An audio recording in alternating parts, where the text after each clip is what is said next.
My son-in-law had a habit of arriving early, not the kind of early that signals eagerness, the kind that signals calculation. He'd be standing at the front door before I'd even heard his car pull up, already inside the hallway before I'd properly invited him in. His eyes moving across the room in that quiet, methodical way that I'd initially mistaken for curiosity. The first time I noticed it, I told myself I was being ungenerous. The second time, I told myself the same thing. By the fifth or sixth time, I'd stopped telling myself anything at all. His name was Donovan Cleary. He was 31 years old, worked in property development somewhere in the CBD, and he had one of those faces that photographed extremely well. My daughter Rosalynn had met him at a function in Wellington 18 months earlier. She'd been there for work. He'd apparently been there for the same reason, and by the time she rang me to say she'd met someone, she already sounded different. Not giddy exactly. More like settled. Like she'd made a decision. I'd been on my own for 6 years by then. My wife Elaine passed in 2019 after a long illness. And I won't dwell on that here, except to say that it changed the architecture of everything. The house in Hawke's Bay felt larger than it had any right to be, and I'd thrown myself into work. I'd spent 30 years building a business in commercial landscaping, sold it for more than I'd expected, and then found myself at 63 with more time than I knew what to do with. I consulted occasionally. I kept the garden.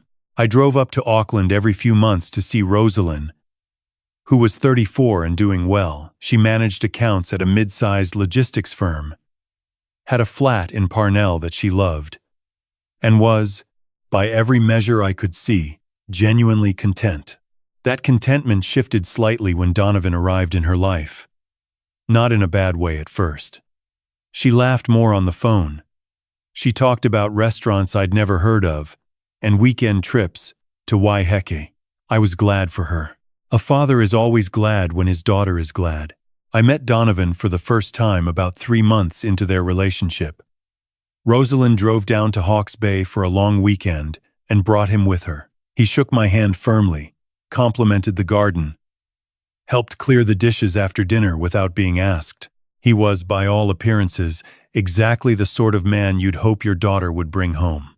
But that evening, after Rosalynn had gone to bed early with a headache, Donovan and I sat on the back deck with a couple of beers, and the conversation turned, as conversations do, to property. I mentioned, without much thought, that the section next door had come up for sale and that I'd considered buying it just to keep the view. It was offhand. The kind of thing you say. Donovan set his beer down and leaned forward slightly. "What's the land worth, roughly?" he asked. I told him I wasn't sure.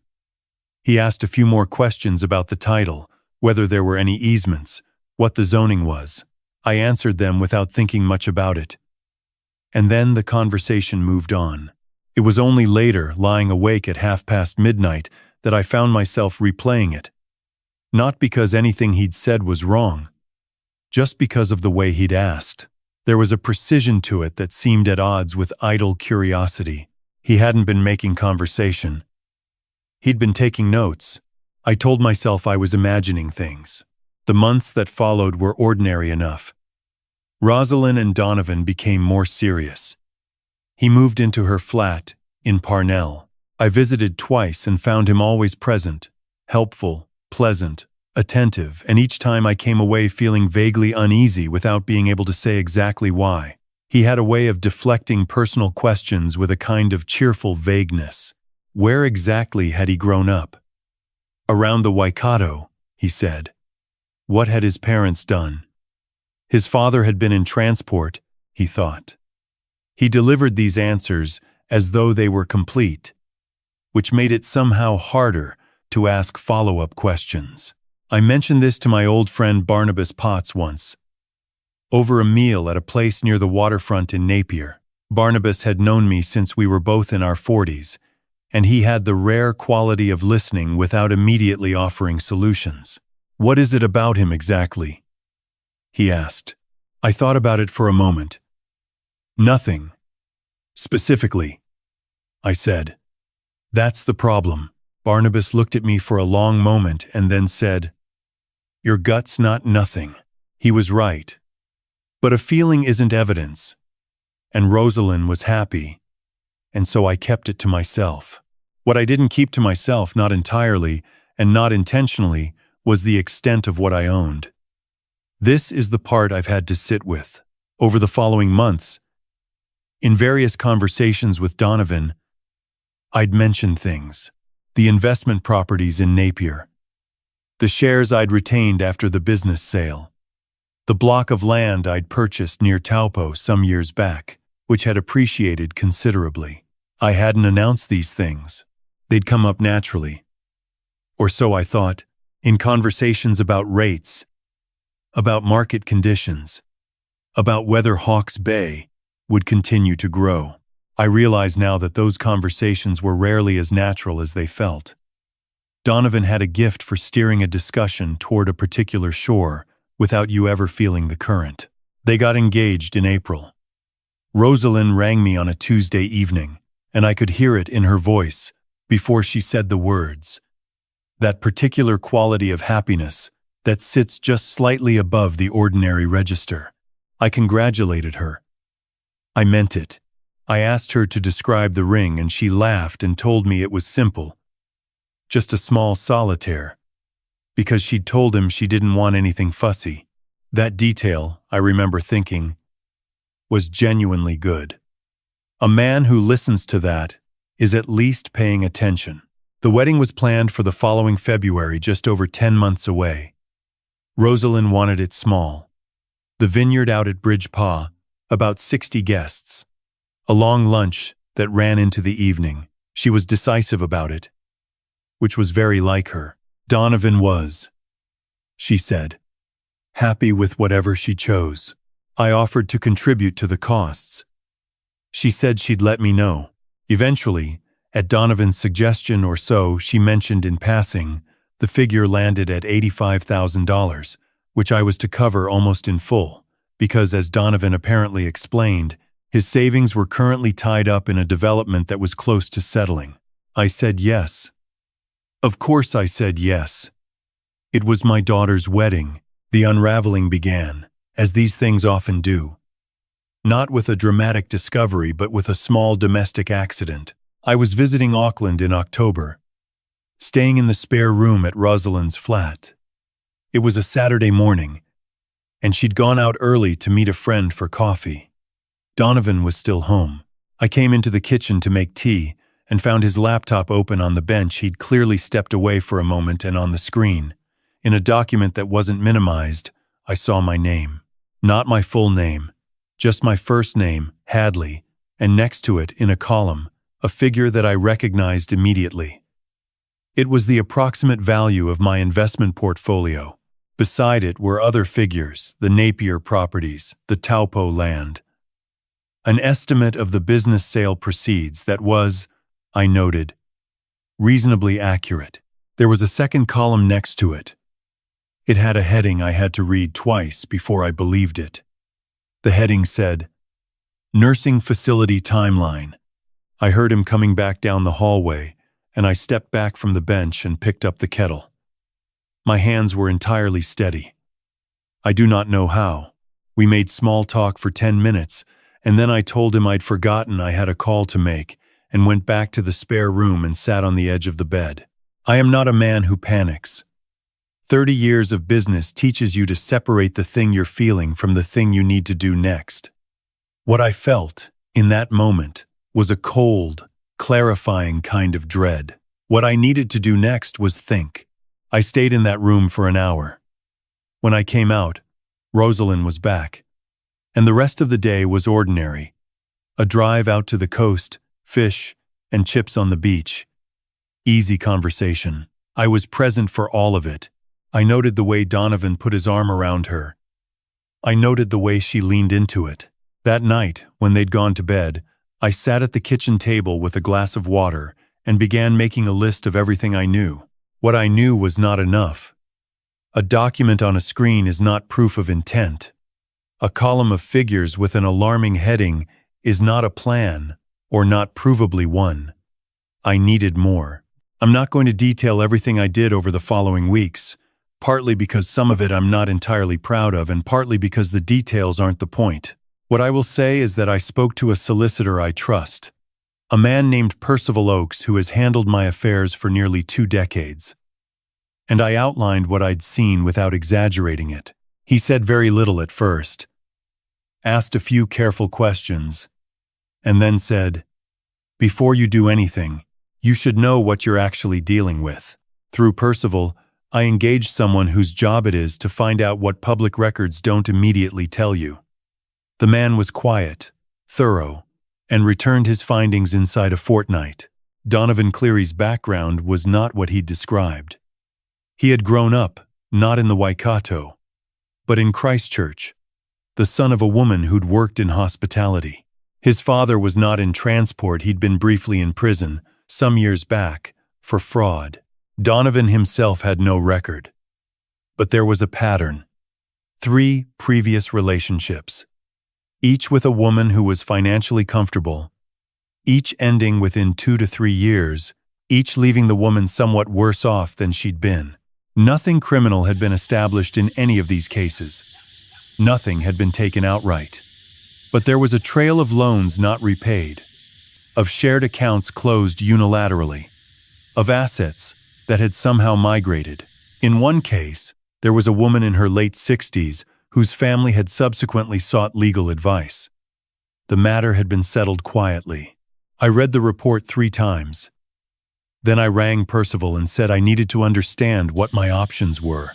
The problem, as Percival gently explained, was that none of this had happened yet with Rosalynn. No money had been taken.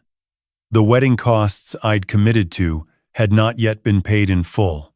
Donovan had not done anything, technically, that could be acted on legally in this moment. If I confronted Rosalynn directly, she might not believe me, and even if she did, the evidence was circumstantial. A document seen briefly, a history of behavior rather than crime. What you need, Percival said, is for him to show you something clearer. I told him I thought that was going to happen on its own. I was right.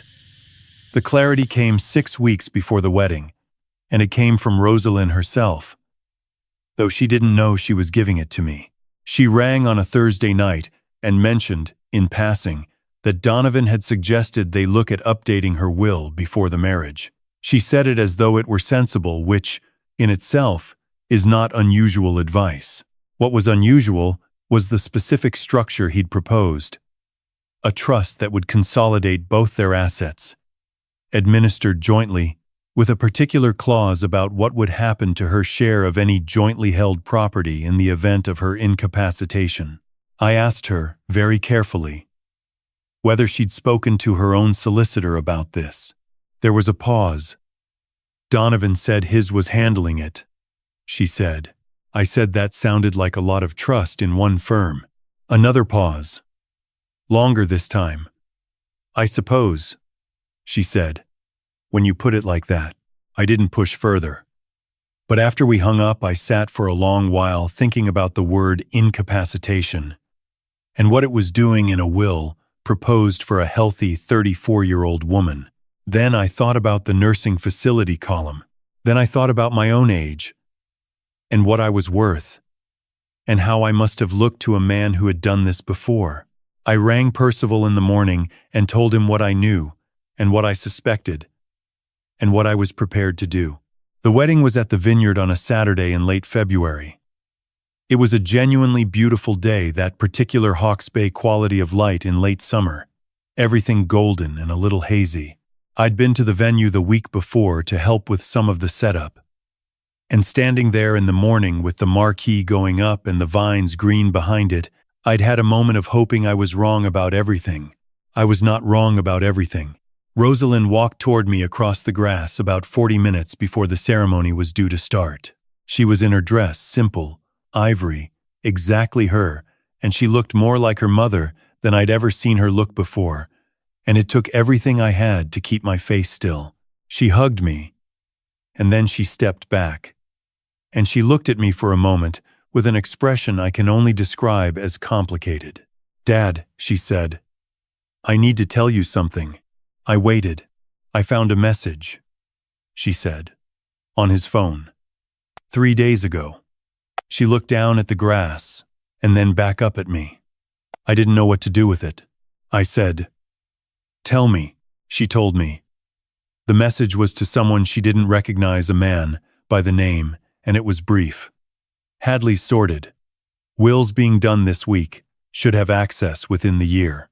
Nursing home conversation still needs to happen, but no rush. She had read it and then closed the phone and put it back exactly as she'd found it, and not said a word for 3 days because she hadn't known what to do. And she was standing in the middle of her own wedding preparations, and there was no clean moment to fall apart. That explained a great deal. I held both her hands and I looked at her and I said, "You don't have to go through with this." She said, "Dad, it cost you $85,000. I said, "That money bought me the clearest possible picture of who he is. I'd call that a fair price." She made a sound that was not quite a laugh. Then she pressed her forehead against my shoulder for a moment, and I held on. And neither of us said anything at all. What happened next was not dramatic in the way that films suggest these things are dramatic. There was no scene in front of 60 guests. There was no public confrontation. Rosalynn made the decision herself. That's the part I want to be clear about, because I've seen the version of this story where the father charges in and rescues the daughter, and that's not what happened. I provided her with information. I gave her what I'd found, the report, the document I'd photographed on my phone that Saturday morning in the kitchen before stepping back to the kettle, the notes from my conversations with Percival. I also told her, very plainly, that whatever she decided, I would be there. She decided, on her own. Within about 15 minutes, she went to find Donovan. I don't know exactly what she said to him because I wasn't there for it. What I can tell you is that when she came back, she was pale and steady, and she said, "He didn't deny it. He just told me I was overreacting." She wasn't overreacting. She had just watched a man she'd believed in for 18 months confirm, in the way he chose to respond, exactly who he was. The guests were told there was a medical situation, which was not entirely untrue. The man she'd been about to marry had been planning, with some deliberation, to systematically separate an elderly man from his assets and from his independence. That is a kind of sickness, I think. The vineyard staff were gracious. The guests, most of whom were Rosalynn's people and knew her well, were largely understanding once the situation filtered out. A few of the older ones came and found me and said things I still think about. Donovan left. I never saw him again. The following months were not easy. I want to be honest about that, because I think it would be dishonest to end this here. Rosalynn went through a period that I can only describe as a reckoning. Not just grief over him, though there was some of that, because she had genuinely cared about who she'd believed he was, but something harder and more internal. The question she kept returning to in our conversations was not, how could he do this, but how did I not see it? I told her what I believe, that this kind of person is specifically skilled at not being seen. He hadn't stumbled into the right presentation by accident. He'd practiced it, across relationships, over years. The warmth was real in the sense that it was genuinely deployed, it just wasn't sincere. The gap between those two things is narrow enough that very few people would catch it without help. I also told her something else, which is harder to admit. I told her that I had not, in the beginning, been entirely blameless in how much I'd revealed about my own finances.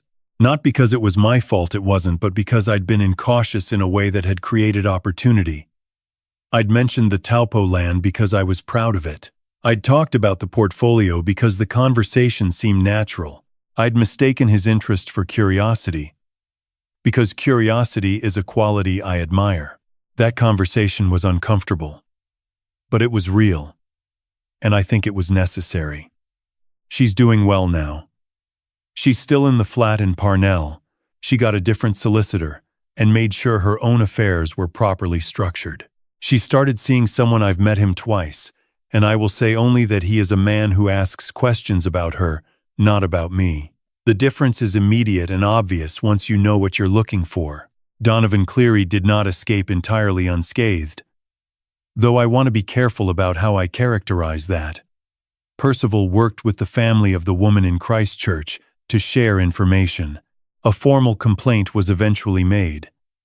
And while I understand the matter is still working through various processes, it is at least being looked at.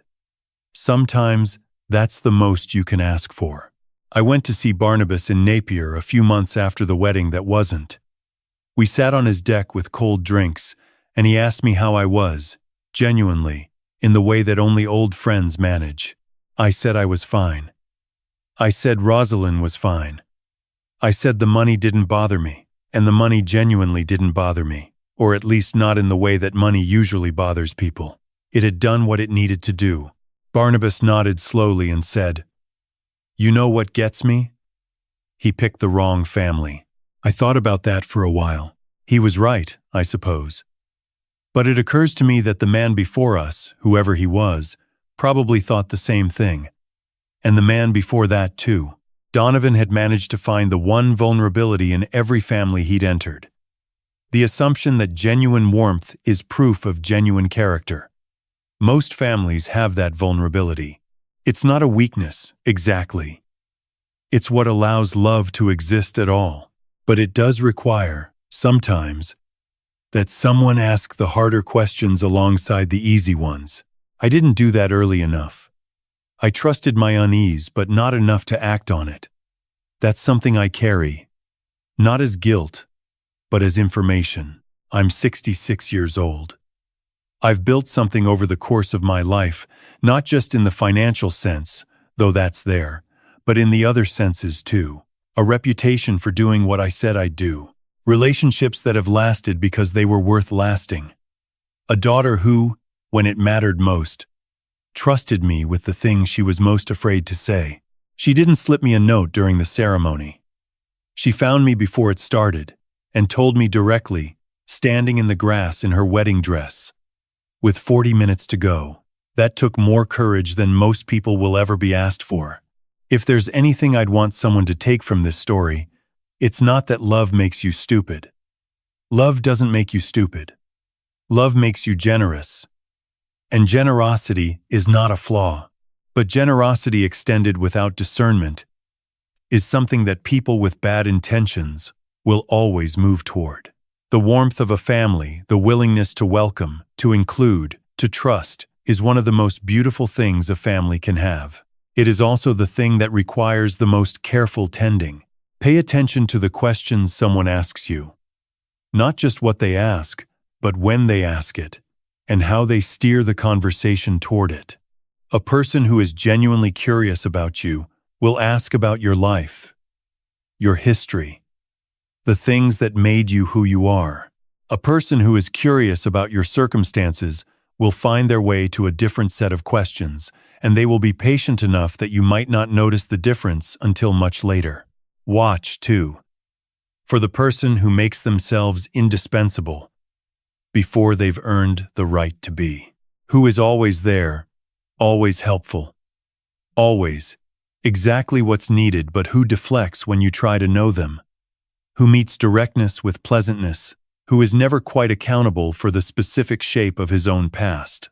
And if your gut tells you something, even before your head can articulate it, sit with it. Don't perform generosity at the expense of honesty. The kindest thing I could have done for my daughter, and perhaps for other women after her, was to ask harder questions sooner. I didn't. But she still found her way to the right answer. In the end. That's the part I'm most proud of. Not what I uncovered, not the report, not the legal machinery that eventually followed. Just that when the moment came, she chose herself. Every parent hopes for that. I got to see it.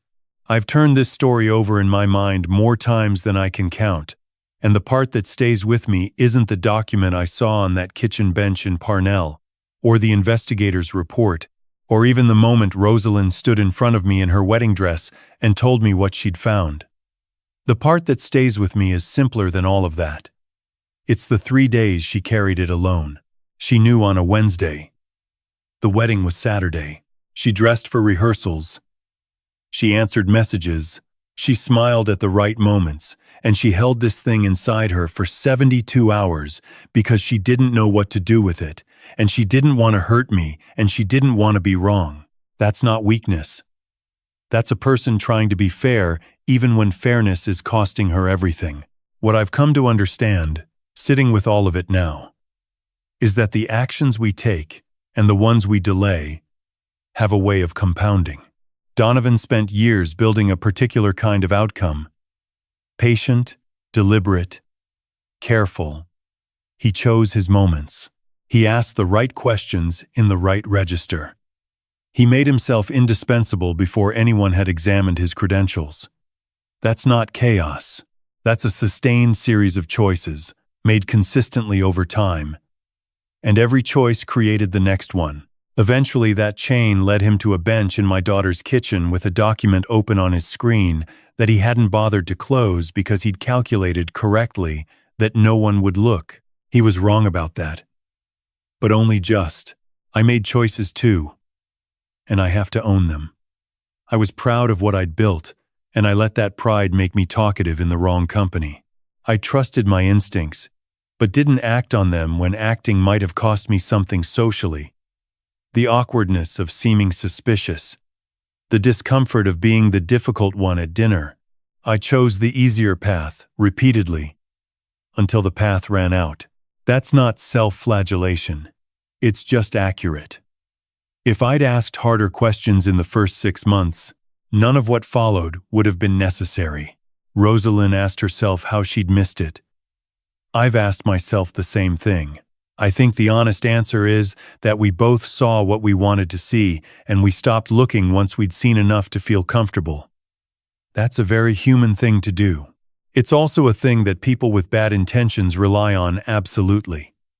The moment you stop asking questions is the moment you become useful to someone whose entire strategy depends on you not asking them. What Rosalynn did eventually, at great personal cost, was choose honesty over comfort. She could have said nothing. She could have told herself she'd misread the message, or that there was an innocent explanation, or that confronting it would only make everything worse. People make that choice all the time. I understand why they make it. But she didn't. She found me in the garden 40 minutes before her own wedding, and she told me the truth, and that single act of courage closed off every avenue Donovan had spent 18 months building. That's what integrity actually looks like, in my experience. Not grand gestures. Just the willingness to say the true thing at the moment when saying it is hardest. I'm 66. I've watched people make decisions under pressure for most of my adult life, in business and in everything else, and what I know is this. Character isn't what you are when things are easy. It's what you choose when the cost is real. Rosalynn chose her own integrity over her own wedding day. I don't think she'll ever make a smaller choice than that for the rest of her life. And Donovan? He made his choices too, across years and relationships, and carefully maintained silences. He's living with the shape of all of them now. That's not a punishment I'm handing out. It's just what happens. What we build, whether it's something worth having or something worth hiding, is what we eventually have to inhabit. I'd rather inhabit what I've built. I think Rosalynn would say the same.